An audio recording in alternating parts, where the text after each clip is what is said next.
بسم اللہ الرحمن الرحیم۔ السلام علیکم، کیا حال چال ہیں آپ سب کے؟ امید کرتی ہوں بالکل ٹھیک ہوں گے۔ آج ایک بہت ہی ضروری بات میں آپ سے کرنا چاہتی ہوں، جو کہ میں بہت دنوں سے کرنا چاہ رہی تھی، بلکہ ایک گزارش ہے جو آپ سب بھائیوں سے کرنی ہے اور آپ سب بہنوں سے بھی کرنی ہے۔ اور وہ بات یہ ہے کہ بات زیادہ سیریس قسم کی ہے، آپ نے سمجھنی ہے۔ زندگی کبھی اچانک کروٹ لیتی ہے اور ایک لمحے میں ساری دنیا بدل جاتی ہے۔ حادثے کبھی بتا کر نہیں آیا کرتے، اور جب آتے ہیں تو انسان کو بہت کچھ سمجھا جاتے ہیں۔ ساراگوسا میں ہونے والے واقعے پر دل ہے ابھی رنج و الم سے بھرا ہوا ہے۔ آپ یقین کریں، جب ان جانے والوں کا خیال آتا ہے تو دل غم سے بھر جاتا ہے، اور جب ان کے خاندان کے بارے میں سوچتی ہوں تو دل مزید اداس ہو جاتا ہے۔ کبھی سوچ آتی ہے کہ ان کی جگہ ہم بھی تو ہو سکتے تھے، ہم بھی کسی بھی وقت کہیں بھی کسی حادثے کا شکار ہو سکتے ہیں۔ جب یہ سوچتی ہوں تو کیفیت ناقابل بیان ہو جاتی ہے۔ بطور کمیونٹی ہمیں اس حادثہ پر سوچ و بچار کرنی چاہیے۔ کچھ کام ایسے ہیں جو ہمارے ذمے ہیں، جو ہم نے کرنے ہیں۔ قصبے حادثے کے بعد قونصلیٹ جنرل صاحب نے بھی سب پاکستانی کمیونٹی سے گزارش کی ہے۔ آئیے ان کا بیان سنتے ہیں۔ اپنی یہ جو ریمینز کی ریپیٹریشن کی جو انشورنس ہے، یہ پلیز کروا لیں۔ کچھ ایسے فائنینشیل چیزیں ڈیٹیل میں جائے بغیر، ہو سکتا ہے آج سے 3 4 5 سال بعد یہ بلینکٹ انشورنس جو آج تڑکے رات کا دوپہر تھا جب وہ پاکستانی قونصلیٹ نے دی ہے، شاید آگے جا کے نہ دے سکے۔ تو کیا ضرورت ہے کہ آپ کے خاندان والے یا آپ کے لواحقین اس وقت یہ پریشان ہو کہ جسد خاکی نے کہاں جا کے دفن ہو؟ تو پلیز یہ ایک کاغذ کا میرے خیال ہے کافی ہم ایک ہفتے میں اس سے زیادہ کی پی لیتے ہیں، تو پلیز سائن اپ، یہ رسپانسبلٹی آپ پلیز لیں۔ اس شہر کی بہت ہی سوبر اور بہت ہی سیریس والے لوگ، most respectful people are here today.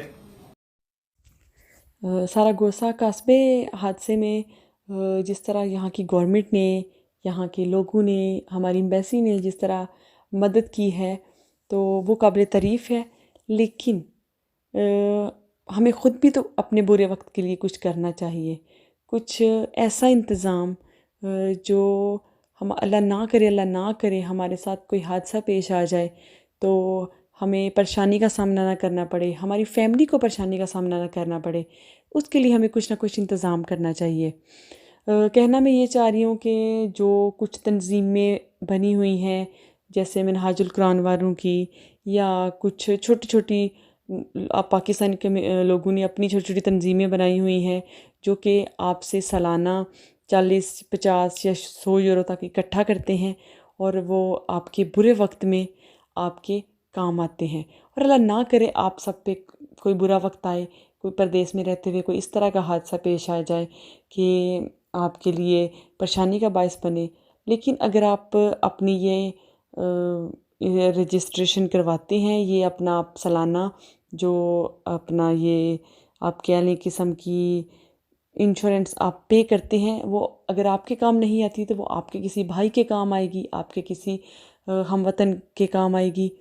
تو جیسے بینی دور میں ہم رہتے ہیں تو مسجد میں کمیٹی بنی ہوئی ہے، وہ ایک بندے کا 100 یورو سالانہ لیتے ہیں، اور جب بھی کسی کو ضرورت پڑتی ہے تو وہ اس پہ خرچ کر دیتے ہیں۔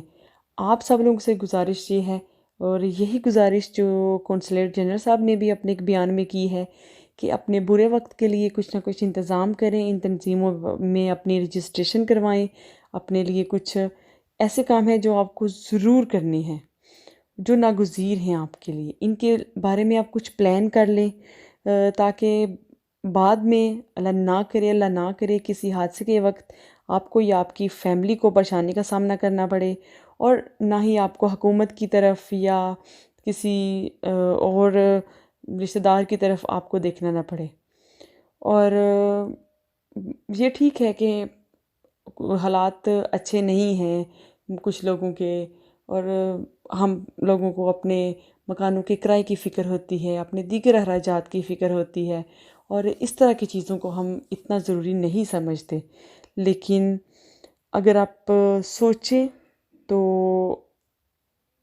یہ بات کہتے ہوئے اچھا تو نہیں لگتا، لیکن آپ کو ہم سب نے ہی ایک نہ ایک دن چلے جانا ہے، اور کوئی آج چلا گیا، کسی کا کل بلاوا آ جائے گا، اور پردیس والوں کی ساری عمر کمانے میں ہی نکل جاتی ہے، اور آخری لمحات میں انسان کسی دوسرے کا منہ دیکھے تو یہ بھی اچھا نہیں لگتا.